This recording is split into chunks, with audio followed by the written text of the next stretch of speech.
Now, climate change predictions are nothing new, but the Iwi Leaders Forum is warning that Maori have a lot to lose if they're not involved at all levels of climate change policy.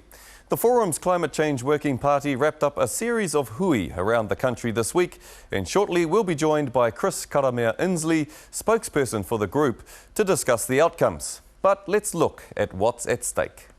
He marama te kitea e haukere ana te kaupapa ahuarangi I te ao. Engari, he aha ngā rongoā. Mai te tau 2005, kua noho tētehi rōpu kaupapa ahuarangi o te kāhui mana a Iwi, kia rangona motuhake ai te reo Maori I te kāwanatanga o Aotearoa e whakataira ngāna I tā rātou kaupapa tauhoko hauhā. E ai ki te rōpu mahi a te kāhui mana a Iwi. Climate change has the prospect of affecting Iwi and Maori to potentially the same extent as colonisation, and in disturbingly similar ways. Nō te mea, he rahi ake I te whātekau ōrau o ngā ngāhere o Aotearoa e puriti ana e te Māori. He oi kāore mutu ana ki reira, kei ngā reanga katoa o te ahu whenua me te ahu moana te iwi Māori. Ki te piki ngā nama ki e nei ohu mahi, kei raro e putu ana anō a Māori. E ai anō ki te rōpu mahi nei, ki te kore tātou e aro I nāia nei ki te kaupapa āhuarangi, ka noho te iwi Māori hei papa. Kei paru te tai ao, ka raru te oranga, ka turakina te kaitiakitanga o te Māori ki ōna whenua me ōna moana. We cross live now to Gisborne, where the Iwi Leadership Group spokesperson on climate change, Chris Inslee, is standing by. Chris, tēnā koe. Kia ora rā, Scotty. Yeah, well, what's come out of the series of hui that you've had with the Iwi Leadership Group? Well, just by way of background, we've had 10 regional hui over the last few months, and so we've got a really strong steer from Iwi across the country who are involved in farming, forests, fishing companies, in our hapu communities. All of that came together in a national hui in Wellington this week, and I guess there was really three things, strong things that came out of those hui that were endorsed in Wellington. The first, which is really an immediate issue, is second tranche allocation of NZUs to Iwi, particularly with forestry. Probably came through, Scotty, as the single biggest issue, immediate issue for Iwi. But then beyond that, that issue, what came through from the regional hui, as you can imagine, you go out and you talk to your whānau, Scotty, out on the maraes around the country, and you open up a discussion about climate change. It's not likely that you're going to narrow your discussion to things like ETS. In fact, many of our whānau, our hapu around the country are still struggling with what the heck the ETS is. So not surprisingly, around the country that came through as a really strong message was that the government's focus around dealing with climate change is way too narrow. You know, it doesn't include thinking about what's happening with our indigenous forests. We're after the government, we are the single biggest owner of indigenous forests. So the discussion we were getting was, government, yes, we'll have a robust discussion with the government over the next few weeks as Iwi around things like the second tranche allocation, which is, you know, depending on what estimates you believe and what assumptions you make about carbon price, has a value of around $200 to $400 million. We'll have that robust discussion with the Crown over the next few weeks, but we're hopeful that the Crown is open to having a wider discussion around some of the particular issues that are important to us as Iwi. So do Māori need to know more about what the ETS is all about? Yeah, absolutely. And the Crown are trying, I think, but I think they're struggling. They're put together a series of regional hui that are about to kick off next week, which are to go around the motu to try to discuss the proposals that the Crown is talking about in terms of amendments.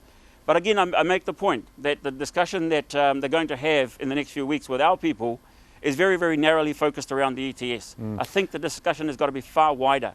The implications for Māori around climate change, what will they be?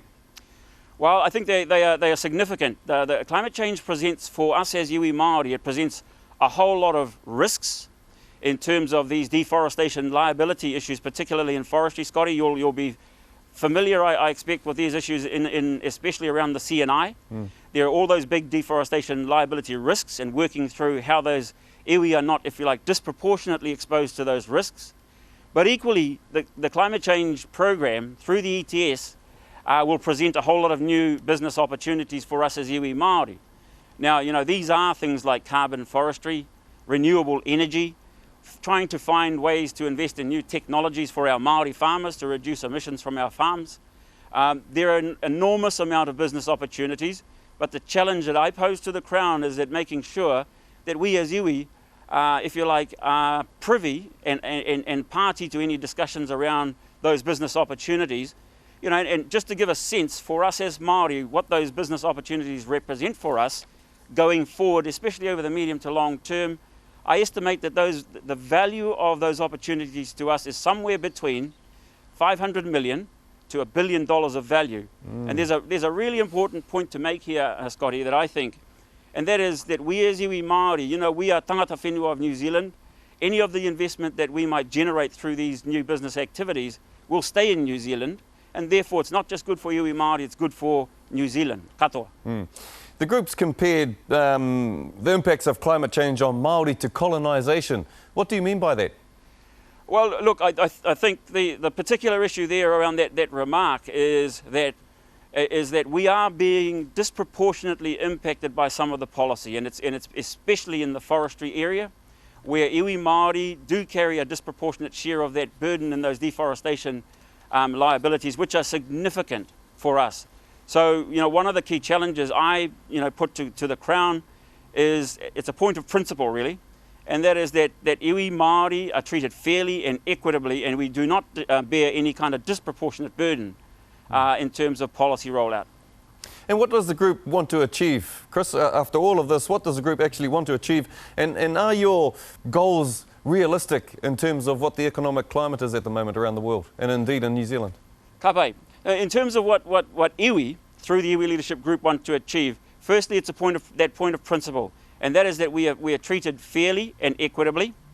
Secondly, that we deal with this immediate issue around second tranche allocation, and I do hold a very strong view, Scotty, that, and it's come through from the regional hui, that that the government should make to iwi, especially with forests, the second tranche allocation.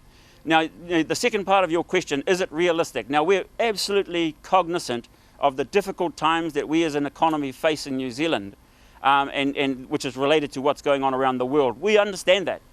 But we still hold firmly, and certainly I do, that the Crown should make these allocations and that they are good for New Zealand. If the Crown were to make these allocations, it is good for New Zealand, despite, if you like, as you point to, the difficult times that we have right now in terms of the economy. Why is it good for New Zealand?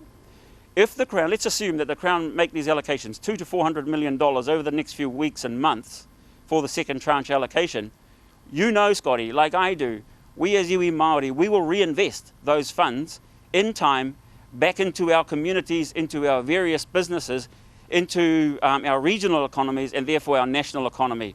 So yes, it's difficult times, but if you take a longer term view, and if the government takes a longer term view, it's also very, very good for New Zealand. Now, the challenge that I would put related to that is, for those companies, the international companies who are potentially the recipients of some of these NZUs, could they make the same absolute emphatic claim that they would reinvest those monies back into our economy? Katoa. And that's a question we might have to pick up a little bit later, Chris, but thank you very much for your time this morning. I appreciate all of those explanations, and hopefully things progress positively in the future. Thank you very much, Chris Sinsley of the Iwi Leadership Group. Thank you. Kia ora. Now, we tried to get the Minister responsible for climate change negotiations, Tim Grosser, on the show today, but neither he nor his office returned our calls or responded to our invitation.